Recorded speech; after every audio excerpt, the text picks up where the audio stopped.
Toby's up. That's a name I haven't seen in a while. He says, hello, gangsters. Happy to be back in your hood.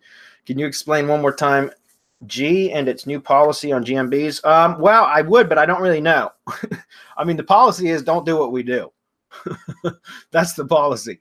But we do it anyways. And so there's a lot of misconceptions out there now. Thanks, Toby. Yeah, there are. I mean, that's the thing. You know, that's why we haven't really commented yet as to, we don't have a definitive answer on that as to what to do and what not to do at the moment. I can tell you one thing. I've got multiple lead gen assets that I was in, and I was chatting with Rob today in our Slack app about this, that, you know, I've been updating a lot of my stuff like crazy. Some of them are brand new listings, and I have not had a single problem with getting anything suspended. I mean, I've even done some stuff that would typically trigger re-verification immediately in the last few days, and it has not caused any issues for me whatsoever.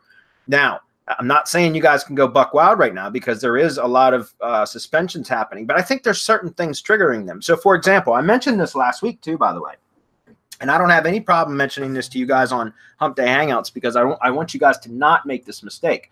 One of the things, and it's only a mistake now. It wasn't a mistake a month ago, and I don't know for sure that this is absolutely like an absolute rule, but I know that one of the things that I've noticed, we lost about 6 assets in the last couple of weeks. And so I've got my team actually not doing anything in the like on-page work on GMB stuff right now. I've got my team working on off-page stuff. I myself am still inside I'm testing different things inside on, you know, like on-page edits and stuff within GMB locations. And I haven't had any suspended on me. But when my team was doing them, one of the things that we think we identified as a trigger was adding to the appointment URL, like an ad ID page, for example, which was typically an Amazon. We host those on, you know, we've taught this and said this publicly before, but we host those on Amazon S3. If you don't know how to do it, you have to buy the course to figure it out, or find out on your own. But one of the things was that originally it would take an S3 bucket URL, but it stopped doing that. The appointment URL section would stop doing that after some time. So then we got smart, right? And we added a redirect URL, and then it would take it again. But one of the things that I think is causing that is by putting something in that appointment URL other than an actual appointment app link, like to Calendly or something else, or to using the Google My Business website URL to go in the appointment URL, or if you had a page on a money site that had an appointment app embedded in it, that would also work. But if you're staying strictly within the Google ecosystem, which is what we've been primarily doing, where we don't have an off-page, you know, we don't have a self-hosted site, then we've been using the GMB business site as the primary website, and then using the ad ID page in the appointment URL section. And I think that that's an issue right now. So I said this last week, guys, just don't link to that in there. I would recommend not putting anything in that appointment URL unless it's a valid appointment URL or app. Or if you got a money site and you want to put the GMB business site URL in the appointment URL, I don't think that's going to be an issue either. But if you still are doing the ad ID, which you should be, by the way, creating that page, it's super powerful. Link to it with a contextual link from the GMB website. That way you still get it in there, guys. You're still getting Google to go crawl it from the GMB asset.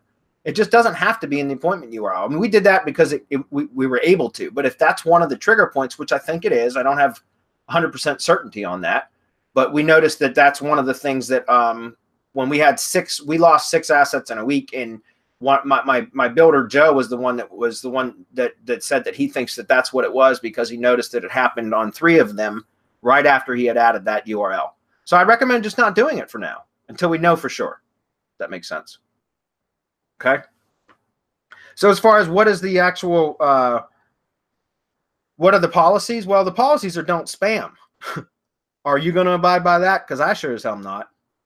You know, so essentially that's what it is. So we just got to keep playing around in there until we figure it out. Now, I know some of you guys don't have the resources to be able to, you know, burn through a bunch of GMBs, and I get that. And that's part of the reason why we're still testing and figuring out what it is. But like I said, I've done a lot of on-page edits and stuff right now. And I mean, just today alone, I did a lot of stuff that would have typically required re-verification or suspension, and it didn't cause any of that. So I'm just letting you guys know, until we figure it out, I would recommend that you just tread lightly. Don't do anything super spammy. You know, take things slow, as Marco always says.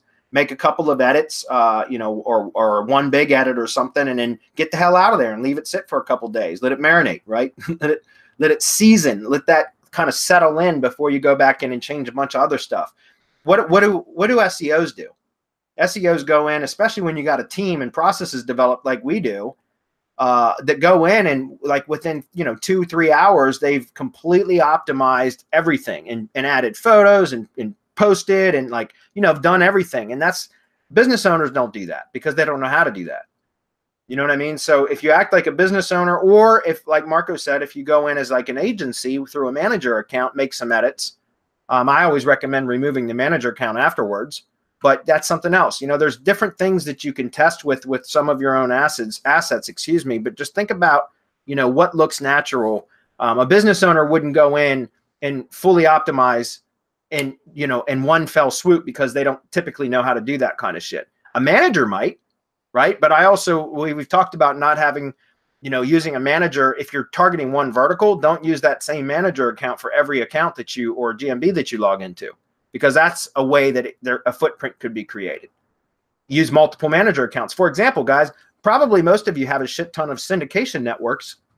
At least I hope you do, which means you've got a lot of different Google accounts.